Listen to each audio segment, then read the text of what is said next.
If you have a young girl in your house, I have a gift for you today, and her name is Shannon Hale. She is the Newbery Award-winning author of the Bayern books and Princess Academy. These are some of the most powerful books for girls today. That's coming up next on Books Alive. Please join us.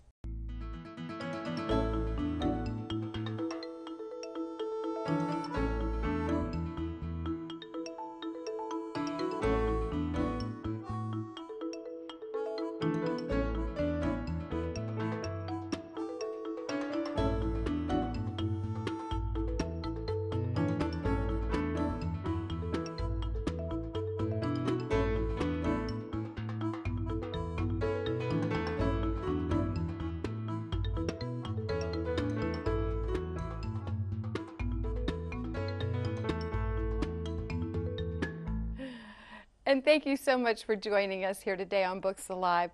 I'm always excited to tell you who my author is, and I'm especially excited today. And if you have a daughter and she's between the ages of about 9 and 29, this is a magical moment. I have with me in the studio today the one and the only Shannon Hale. Welcome and thanks so much for being here. Thank you. This is really a treat for us. Her books are the Bayern books, and I checked the pronunciation on that. She doesn't have any rules on pronunciation. She kicked off with The Goose Girl, which is a lot of people's favorite, continued on through the last three, won the Newbery Honor for Princess Academy, wrote Book of 1,000 Days, which we all love, and then branched out in a whole different direction with something called Rapunzel's Revenge, and we actually have the sequel to that today. So it's going to be our fun to share these with you. If your daughter knows them, call her now, get her to the room so she can see this. And if she doesn't, she's in for a real treat. So this is so exciting. Now, you kicked off your career here with The Goose Girl. And if I remember reading your website correctly, you wrote 75 to 80 pages of it and threw it away. Yes, it was awful. They were horrible. That's not what we expect to hear from you, Shannon Hale. So. Oh, my first drafts are just generally really awful, but this was especially atrocious. Oh, good Lord.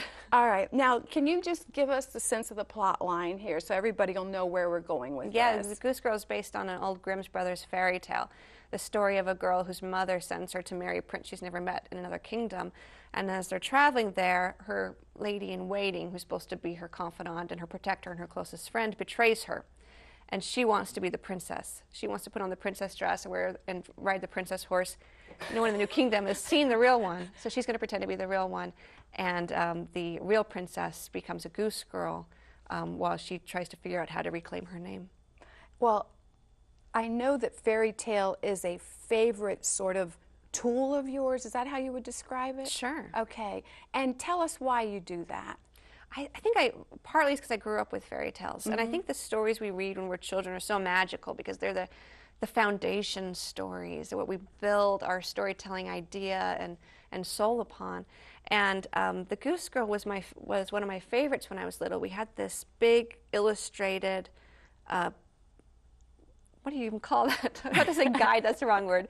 But anyway, all the great fairy tales, they were all the illustrations. And the first one was Cinderella, which we loved because they were all the pretty dresses. But the second one was The Goose Girl, and we didn't like the illustrations of it, but I loved the story of it. And it just resonated with me. It just really sung to me. But the thing about fairy tales is I think they're very bite-sized stories. They have so much mystery and emotion and strangeness in them. In a very little tiny story. And what speaks to me about them is there's so many questions in there. They ask so many questions that they don't answer. And I really want to get inside it. And when I get inside the story and expand it, then those questions get bigger and bigger. Ooh. And that's really exciting for me. Oh, yeah. And I read somewhere on your website, because you have a great website. Thank you. Yeah, about how fairy tales help us deal with the terrors of mankind. They do. They're really fundamental stories. And one thing that I think is really powerful about fairy tales is that they were oral tales for so many centuries. And so these are stories that were meant to be told and retold and changed depending on who's listening to them. They were really the property of women. So a mother would tell these stories to her daughter, and she would change the story slightly depending on what her daughter needed, who her daughter was, what was going on in her life, to adapt it to her needs. That daughter would go on and tell it to her daughter. And they lasted for centuries like this without anyone writing it down. And that tells me that they're powerful. There's something universal in this story that it needed to be alive. And I don't want, when I write my books, I don't want it to pigeonhole them into only one kind of interpretation. And I think that's what fantasy allows. You can write a story and write it in such a way that the reader can decide what's important for them. And you can ask questions that only the reader can answer for herself. Fairy tale and fantasy really allow you to do that in a beautiful way. Well, you do it so powerfully. And I think that that has got to be one of the reasons why your books are so, not just popular, but beloved. You know, because you're such a mirror for everyone, and you do sort of show girls on their journey. I have never heard that about the women passing the stories down oral tradition, and it makes me really excited, because that's like our herstory.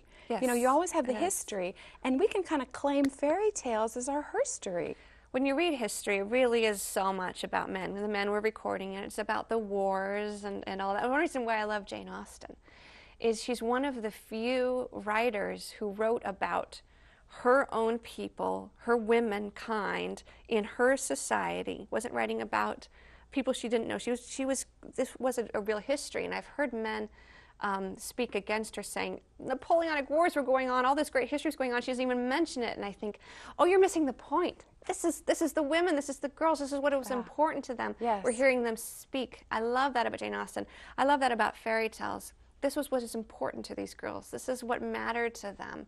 And I think the way we honor that tradition is by continuing to retell them, whether writing a book or just telling them to our own children, and feeling free to adapt them to our needs, because that's what they're for. They're not stuck. Because Disney made a movie of Cinderella doesn't mean that's the only Cinderella, you know. They're not stuck. We can keep them alive by keep telling them. And you rate it highly, because I think it had 5 ball gowns. Isn't that correct? Oh, in Cinderella, yes. In my version, yes. Well, she went to the ball 3 nights in a row, right. And then she had a wedding dress. So good. Yes, we loved the dresses. Now I'm going to go back to this for a minute, because is it Ani? Sure. Okay. So she's not picky about how you pronounce her characters' names.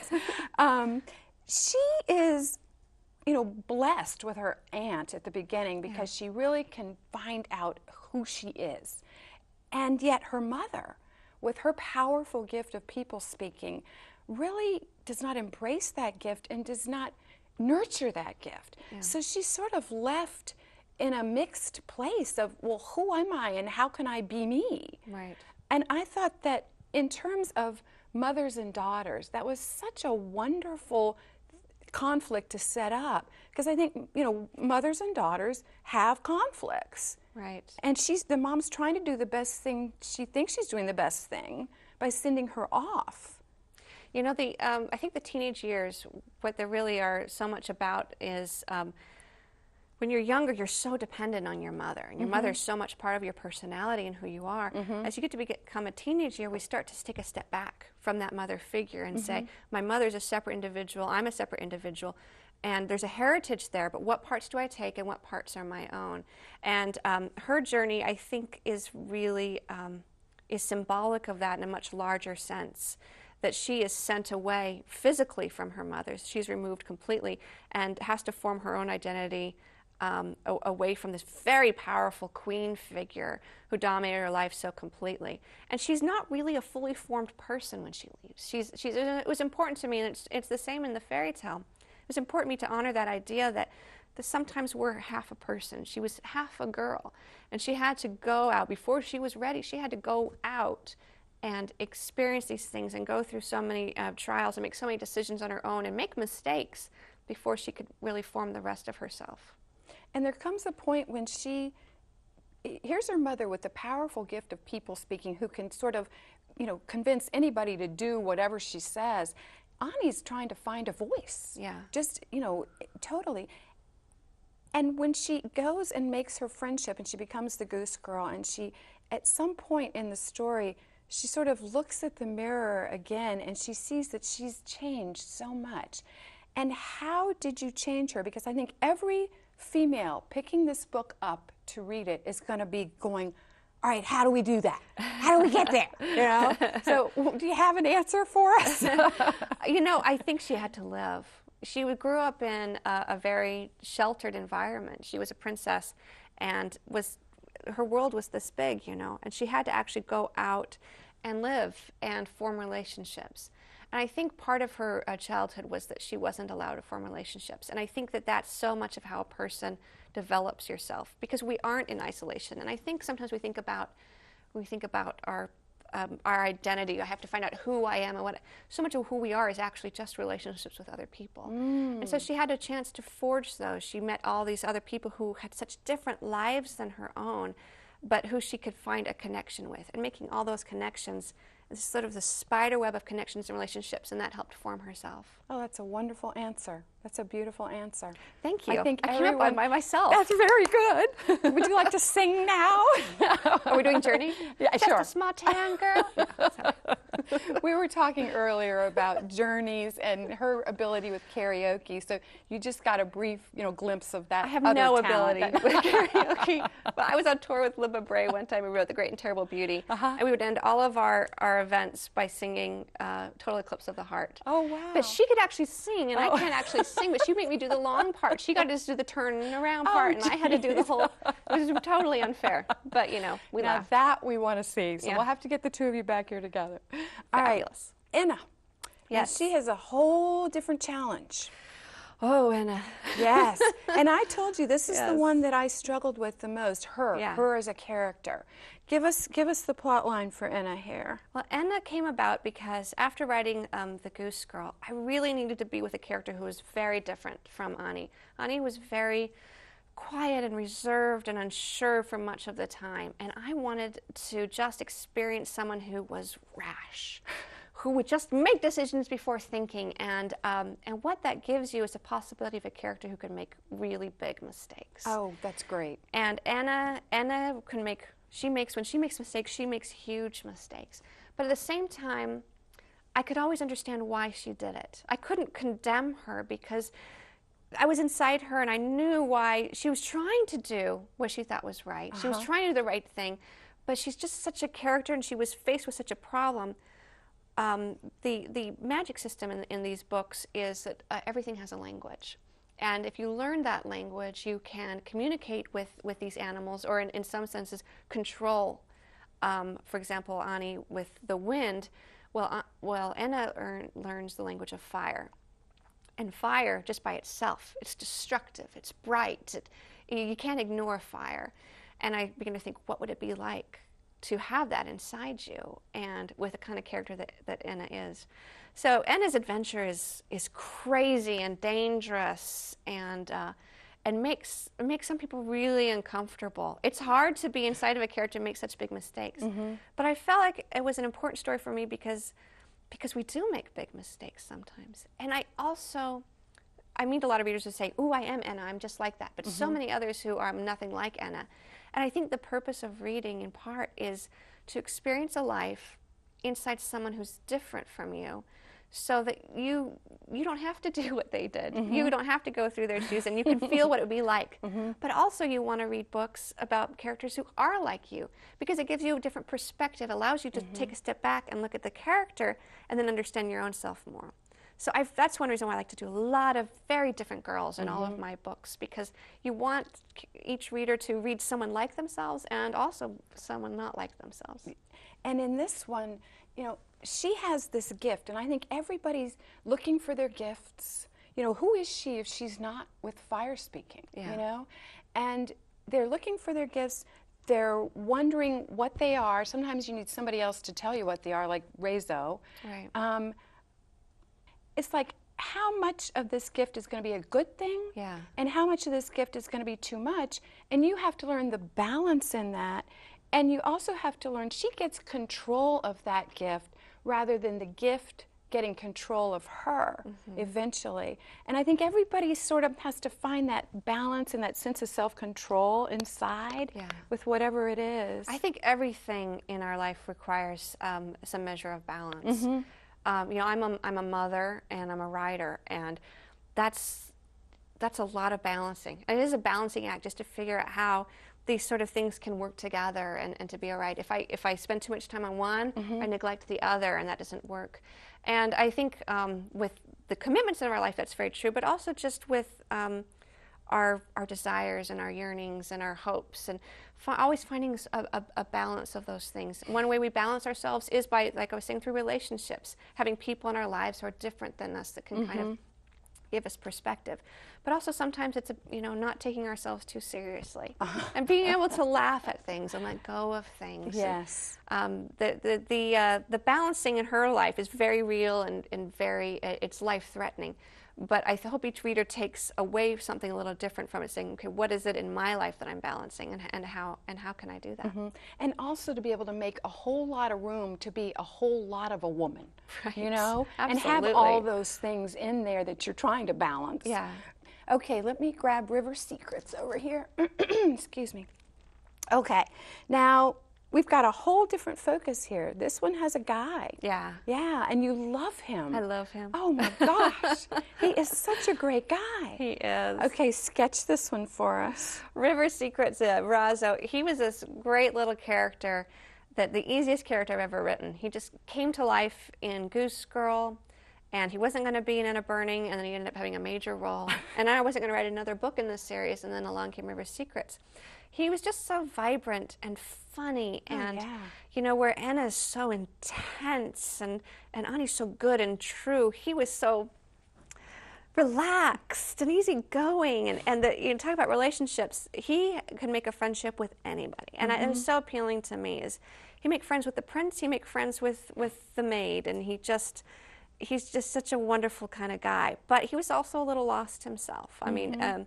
He was surrounded by all these very powerful people. His best friend is an amazing sword fighter, and these women with these amazing powers, and he just didn't really see a place for himself in all of that.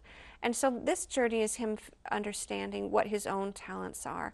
I think we all go through that, especially in the teen years, is trying to figure out, but what do I have to offer? It seems like everybody else is so shiny and sparkly and wonderful, and we're so dull, and it's figuring out, what do I have to offer? And Did you feel that way? Oh, absolutely. Absolutely. How'd you find your way out of it? By doing things that I loved. And it's not necessarily doing what you're good at, because I think you can get cornered into thinking that's all you are. You're good at one thing, and so that's who you are. But if you don't love it, it doesn't matter. So I actually, there's a lot of self-esteem books for young children, and I don't believe in them. I don't think just telling a child, you are special no matter what you do, makes a difference to them. I think what makes a difference to them is doing something that they love. Absolutely. And as they do stuff they love, then they develop talents, and then that's where self-esteem comes from. So that's what we try to teach, kids, and that's why I think the creative arts are so important in schools. Not just doing, getting off on a tangent, but not just doing math and reading, which are wonderful and important, but also allowing things like drawing and drama and music and science and all these other kind of exploratory things, so that kids can find stuff they love and develop those talents, and then they feel great about themselves. You give them a buffet. Yes. Because if you just offer them 2 courses, they may not like either one of those. Yes. And that is the philosophy, I think, of this country, and I think that Thomas Jefferson with, our colleges tend to be a liberal arts education, because the idea is the more you learn, the better rounded your education is, where in some countries, you decide at age 14 or whatever what you're going to do for the rest of your life, and that's all you do. And I think we have that idea, but sometimes we forget about it when we get down to we don't have time or money for all these programs, but how important it is. And if it's not happening in the schools, how important for parents to allow the kids to try lots of different things. And sports too. I left out the activity. And to fail. And to fail. Happily to fail.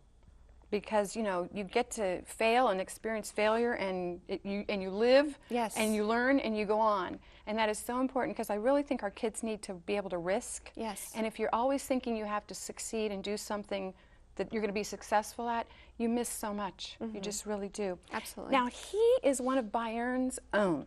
Yes. And he can't figure out how he got there. Yes, a very elite group of soldiers. Yes, and I thought, I think, you know, a lot of times maybe you made the cheerleading squad or, you know, whatever it is, and you kind of look around and you're like, do I really belong here? You know? I think that every time I'm like on a panel with a bunch of authors that are just fabulous, I think, they're going to know I don't belong here. I'm totally... I know. I'm pretending. I'm doing a great job I'm such of a faking fraud. it. Yes, that's how I feel. Yes. And the other thing about this book that I thought was wonderful is that he can't see his own gifts. Yeah. He has no idea that he's so observant and that he would make a wonderful spy. And the people around him, especially I think it's Talone, Yes. that has to tell him, look, who's got the ink on their hands, you know, or whatever it is. And he's like, well, so-and-so. And then he tests it out with his other friends. And, who's got the ink on their hands? What do you mean you don't know? You know, oh, well, maybe I am kind of cool. Because I think everybody needs that mirror back. Yeah. You know, everybody, if you're an artist, it's easy to say, you know, look, you can draw, I can't. There are other gifts that are more subtle. Yes, very subtle. And that's one of the things that are really important to me about these books is that everyone has a talent, or more than one talent, and that we often don't know. And most of my stories are about, I choose the stories I tell about these characters because it's the time in their life when they figure out what they're good at. And I think that that's always happens to us because there's so many talents that you can't test in a school test. Yes. So you have to just sort of figure out by life. I have a terrible sense of direction. I have a friend who can go through any city in the world and find her way around. That's a talent you can't test, but so valuable when you're lost in Beijing, you know? There's so many wonderful, there's someone who can listen well, you know? This is a tremendous gift. Yes. Someone who can be a great mirror for other people, who can help them see themselves. Someone who can figure out what to do with their bangs, because that's not me. But, you know, we all have there's many, many talents. I do have a superpower that I always take great driver's license photos. Wow. You know, I would probably prefer flying or X-ray vision or something, but that's something, you know. Well, that's pretty cool. You know, it's going to come in handy someday. Can we see? No. Yeah, where is your? I look fabulous. And then came Forest Born. Yes. And this is Rent a Girl. Yes. Now, there's a line in this that I think should be required by every parent to say to their child. Oh. And it is, Rent a Girl, I am going to teach you to climb trees. Oh, yeah. And go out and adventure and be the world and climb as high as you can. Every baby girl should get told that.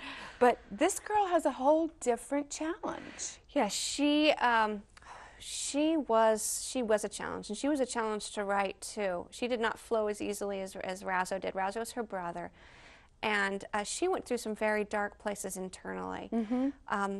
Because her talents can be so destructive in a different way than Anna's, a very quiet way, and in a way she feels constantly ashamed of herself. Yeah. She feels bad and wrong. And I've been there, and I think everybody sometimes just, you feel like you're worthless and you don't know why.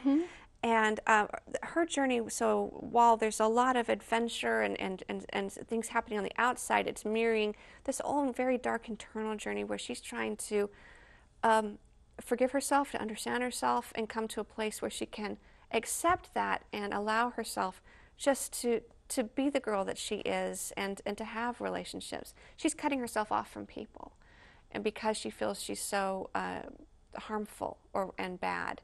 And that's a very sad place to be. And I know girls like this, you know, for a variety of reasons. Not obviously for the reasons that Rinna has in her book, but for a variety of reasons. And when I wrote this book, I thought, there's at least one girl out there who needs this. And I don't know who it is, but there's somebody who needs to see this and see that they're okay too, and they can get through this dark place too. Oh, that's such a wonderful message of hope. There's a scene in here where the three powerful women, and you know, it's not the men rescuing the women in these books. It's the women being in there at least as equal partners, if not more, where they come in and it's like as a team, boy, nothing is going to defeat them. That is so empowering to read as a female. Yeah, you know, they're fun. They're fun to write.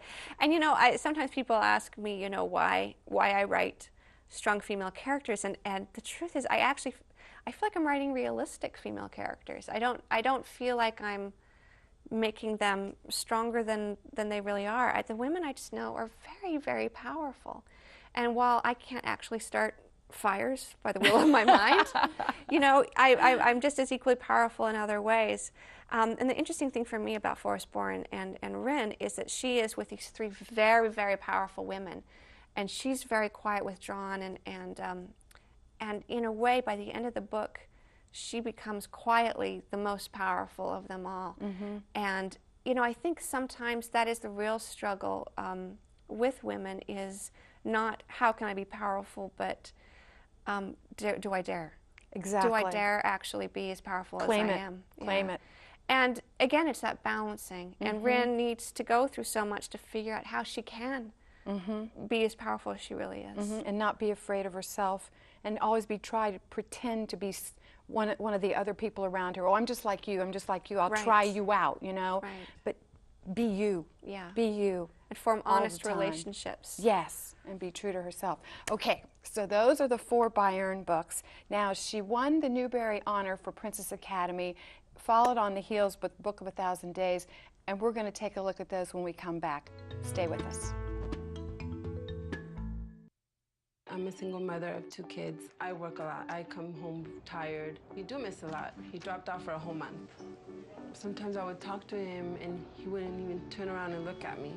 I would just get frustrated because in any way that I talk to him, it just doesn't go through his head. I didn't give up because there's always hope that they'll snap out of it. Give your teen the boost they need to graduate. Call 1-877-4A-KID or join us at boostup.org for tips and advice.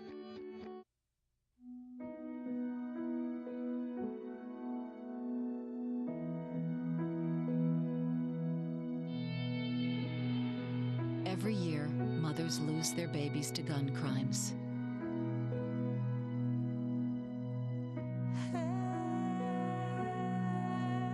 You'll always be your mother's baby. So before you commit a gun crime, think about who you'll leave behind. Gun crimes hit home. I was like, wow, look at that. Welcome back. If you're just joining us, I'm sitting here in the studio today with the fabulous Shannon Hale, and thanks again for being here today. My pleasure. This is so fun. She's really thought through the girl thing. She's lived it, felt it, but figured it out, and she's put it in so many of her books. They're just wonderful. Do you have boy readers? I do, yeah, I do. They're the smaller, maybe like 10% of the readers, but they still can get it. they do, you That's know, and cool. I think that it's wonderful when parents give books with female main characters to their boys, especially when they're younger, then they're willing to read books about girls and accept girls as viable heroines. Yes, and equals. Yes. Yes, as they should. All right, I'm going to reach way over here and grab our Newbery Honor Award-winning, wonderful, fabulous book, Princess Academy. Congratulations. Thank you. That was so good. All right, sketch this one for us, if you would, Shannon. Princess Academy is about a group of girls who grow up on a mountainside. They're very poor. They're part of a quarrying community. Their families quarry stone for a living. And then word comes from the capital that the next princess will come from their town. And so there's an academy set up on the mountain where the girls can attend and learn what they need to know in case they're chosen to be the princess. And they all have mixed feelings about whether or not they would like to marry the prince and what that would mean. Absolutely. Now, Miri. Yes. Okay, you letting me get away with it? Is that how you think of it? I do, Miri. Okay, okay. She is kind of saddled with a burden, though, because she always has thought that her father was ashamed of her. She's the only girl that doesn't work in the quarry. And she assumes it's because she's short and weak, and she feels like he's not proud of her. And that's not the real reason. She doesn't find out until later in the book. But it does make her constantly feel inferior and worried and trying to prove herself. And she's like the only one who doesn't know, you know, how much he treasures her. Right. You know, sometimes I think we do that. We think something's obvious, so we don't say it. But this, her mother died in childbirth, and her father has just never had the words to say or show how he really feels. Oh my gosh. All right, now she is a feisty young'un, and she's going to head off to this academy, which I thought was pretty cool because you set up that world of girls that can be so fraught with peril for girls. It is. And, you know, and she gets shunned. Yeah. this is their first experience in a school. None of the girls have ever been to a school before. They've just been working girls. And suddenly there's competition. And, you know, for whoever gets the best scores on the tests, and whoever gets the highest scores will be called the Academy Princess, and will wear this dress at the ball with the prince, and, you know, all these things. So there's competition, and there starts to be cliques, and this is new to their community. And she's somewhat the victim of it, trying to find a single friend. And sometimes that's all you need. It's just that single friend to get you through it. Absolutely, you need a pal. Okay, so she, in a way, she shows a little bit of leadership there when she's just like, we're going home, Yeah. you know? And nobody goes along with her, you know? They all just kind of, I don't know, I thought they should have respected her leadership ability a little bit more. You know, maybe it's because I'm the middle of 5 children, but there's very much an age hierarchy. And she's younger than some of the other girls. And I always felt that in my home, like you had to respect the older sisters. You can't tell them what to do, and you can dominate the younger ones, but you have to respect the older ones. And that's what sort of came through because they were separated by age groups. So because she wasn't the oldest, she didn't have the right to speak out and do those things. But even though she was right, and she ended up, you know, saving their village. That's what was running through my mind, is she makes such a difference. She goes and learns to read, and wow, comes back, and their whole society has changed because of it. It was really interesting to imagine a place where no one had ever read a book. And it was a very insular community. They didn't have a lot of tales and information from the outside. But as soon as she started to learn to read and started to learn about what the world was like, her whole perspective changed from just their little town to the whole country, to the whole world. And she was able to figure out some problems, and it changed their economic situation, and to teach others so that they could change it going forward. And I kind of liked that she could make friends with the prince. Yeah. You know, that was really cool. I mean, you have some wonderful romantic guys in your books. You know, they satisfy. You know, they really do. But you know, she could be a friend to the prince. I think that's where relationships should always start. I mean, there's something really fun about your heart's pounding and you're attracted, and you know, you smell those pheromones, and isn't that delightful? But you know, just forming a basic friendship. Do we have something in common? You know, it just seems like something we should take for granted, but don't always. You described it as falling in friendship. Yes. That's really neat. And you and your husband fell in friendship? We were friends for 7 years before we started dating. Very close friends. All right. Now, we've been talking about some really fabulous books that you've written, that it was a little bit of a struggle to get going with Goose Girl. But when did you decide you wanted to be a writer? When I was 10. Okay. I was 10 years old. In fact, I have the school assignment I did when I was in 4th grade, and I wrote down, I wrote a little article about myself. Papers. We were supposed to write a newspaper with different articles. And I wrote right here, she's in 4th grade and she hopes to be a writer. Wow. So if I think that was the first time I decided that's what I wanted to do, because we'd started writing stories and poems in 4th grade, and I realized I love this. I want to do it forever. I started writing books that year, and I just never stopped. So you discovered your gift. Now, I've read that middle school was hard for you. Oh, yes. Okay. That's a tough time, 13, 14, 15. It's a really tough age. And I think there's just so much. I think when you're 10, you have a personality, you know somewhat what you are. But as you get a little older, the social aspect, you start to look out to see in rather than seeing yourself. That's wise. Always worried about how other people are seeing me and trying to be the person that they see, and that's just so convoluted we can't think that way. I actually, since you brought it up, I've got a picture of myself. Oh, great. At age 13. Yes. Oh, gee. I love her. Yeah. I absolutely love her. Look at her eyes. Yeah. Your eyes, I'm sorry. Thank you. Look at your eyes, yes. Oh, she's darling. I had the horrible braces with the, and I was still having bang trouble at the time, so it hasn't changed Let's see much. the flip side of that picture. Oh, and then this is thing, so things turn around. Yeah, that looks darn good. It's a tough age, and it's such a joy I write books for adults as well, but there's so much joy in writing books for girls that age, to writing myself for that age, and books that say, oh, it's hard and there's a journey, but it's okay. You get to the end and it's okay.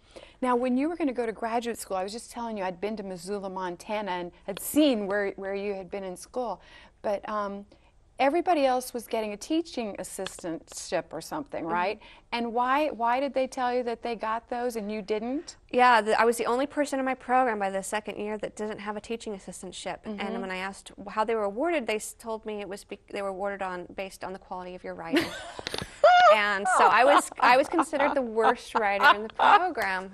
So, you know, there had been milestones like that all through the last 20 years telling me that you really should quit. Yeah, you're really not going to make it. And I have. I can't unroll it here, but these are the rejection letters I got. Wow. Before I ever got an acceptance, and I laminated them all together. That's and it's gorgeous. It's like 100 feet long. So, wow. Yeah, it's good for you. Heavy. It's a heavy good burden. for you. You believed in yourself. You know, sometimes I did, and sometimes I just couldn't bear to give up. I didn't always know that I would find an audience, that what I had to say was worth anything to anybody but myself.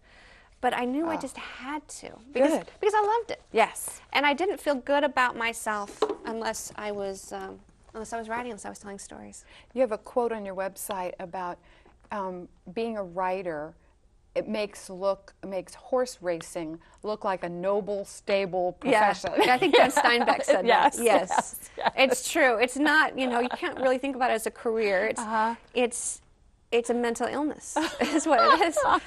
But what are you going to do? You love it, you got to do it. Yeah. So, and I meet so many people all over that they're hoping, you know, they all want to be a writer and they're hoping for some secret for how you do it. Yes. And there's no secret. You do it. Yeah. If you can't help yourself, if there's nothing you'd rather do, then you have to do it, and you do it. You had another quote from somebody who said that you're unknown and then you write a book and then you move to obscurity. Yes.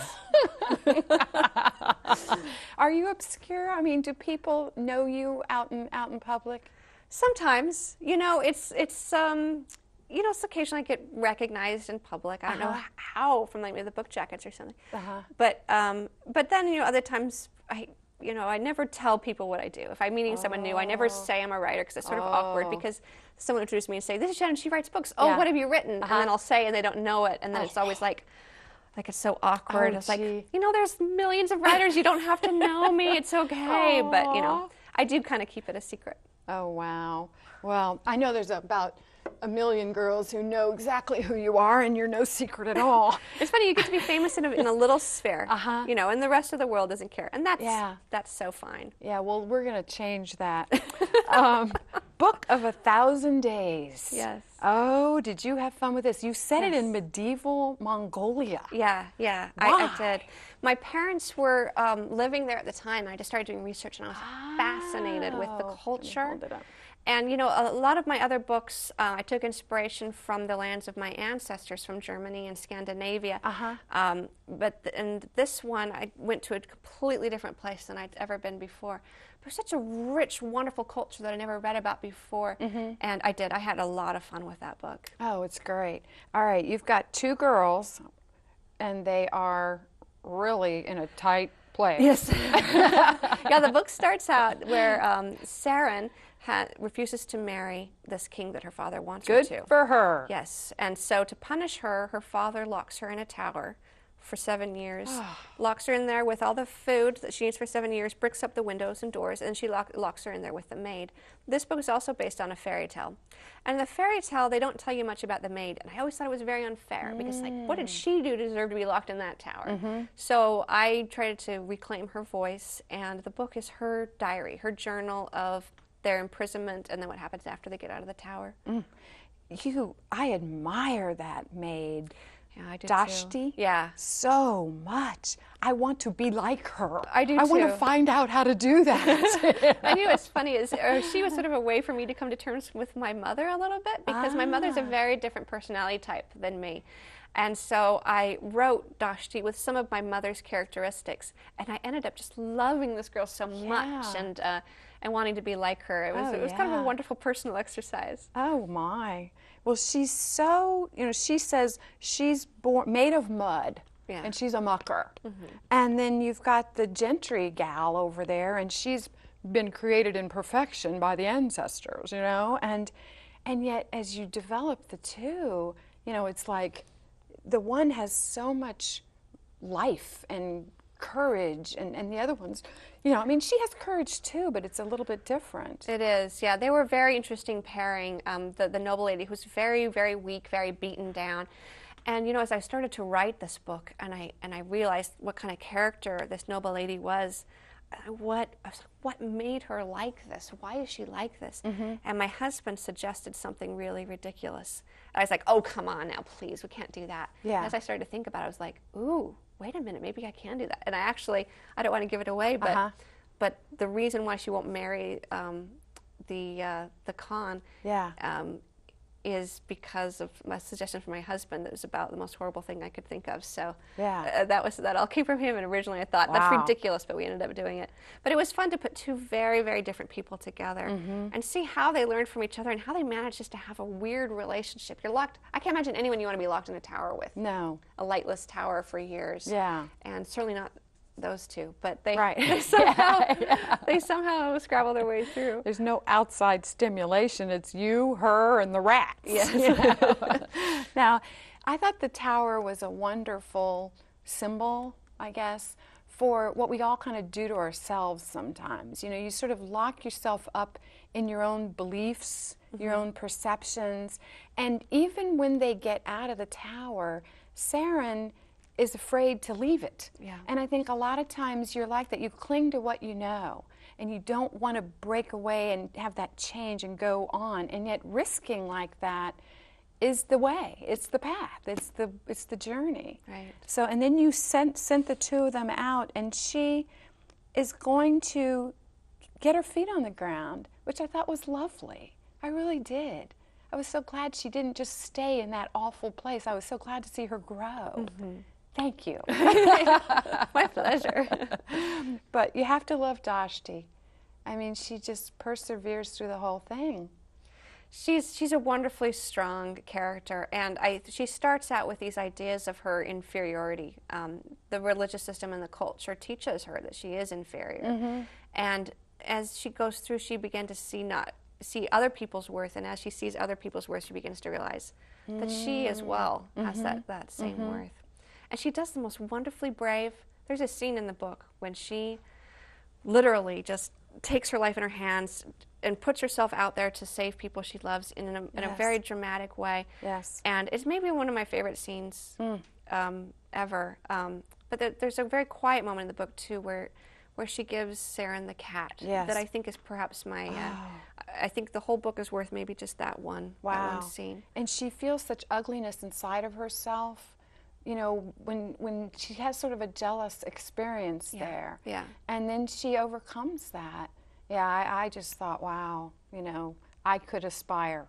You know, so it was great. Thank you. All right. Well, this is just an incredible group of women that we are all privileged to meet through your writing, and I think that it's very therapeutic to read these and educational. It's just a wonderful thing. Thank you. And then you went and had a whole lot of fun. I did.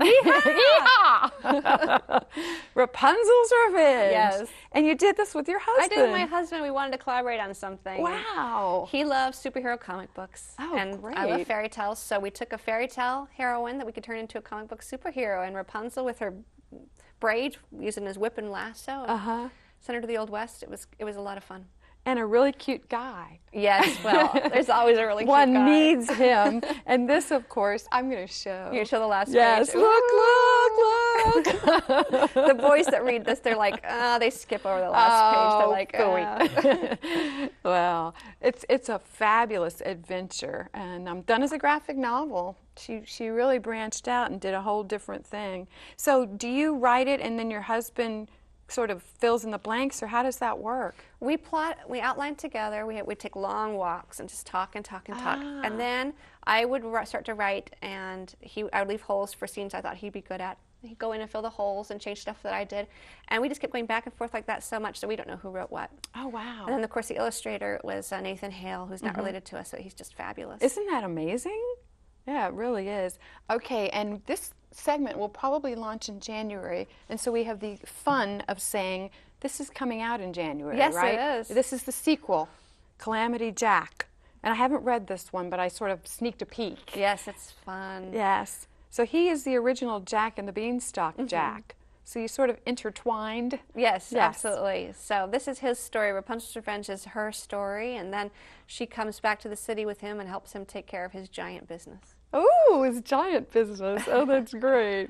Well, he's quite a character. I did look at the beginning, and he sort of had a career as getting into mischief. Yes. All through his childhood. He is, Jack and the Beanstalk was a thief. I mean, he was a sneak and a thief, and he was a kind of the clever boy that could win because he was smarter than a giant. And so we played on that, and this is somewhat where Rapunzel's Revenge is a Western. This is a caper. Like, Ocean's 11 or those sorts of things. Yeah. You put together a team and you figure out how to steal back what you need. Oh, and, wonderful. That was a lot of fun. Graphic novels are so great, especially for certain kinds of readers who need a visual hook to get into a book, reluctant readers, readers with any sort of reading or learning disability. And we've had so much success with that. Oh, that's great. That's great. Well, that's fun. Now, are you going to go... Are you working on anything now? Yes, I'm obsessive, so I'm always working on something. Okay, any hints? It's called Daisy Danger Brown. Oh. And it's a contemporary setting, and it's just this kick-butt superhero girl adventure. Oh, wow. When? I don't know. Oh, faster. Well, that sounds wonderful. Thank you. Thank you so much for being here today. Oh, thank you, Barbara. Your books are just fabulous, and just, such gifts to everybody. So that's just great. And as always, we're going to have every single one of her books at the library. And I want to invite you all, if you're a little hesitant on fantasy, these books don't read like fantasy at all. They read like realistic fiction, and then the girl involved is going to have some kind of superpower, and that's what makes them a little fantastic. So if you think, I'm not really a fairy tale fantasy person, do not hesitate for one moment, because this is all about living, breathing, fantastic female heroines, and they're just wonderful. You can also find them on my website, abookandahug.com, and if you're looking for all kinds of books, the website is designed as a tool to help you find a book and to hopefully match just the right book to you. So I'm Barb Langridge, and as always, come see us at the library.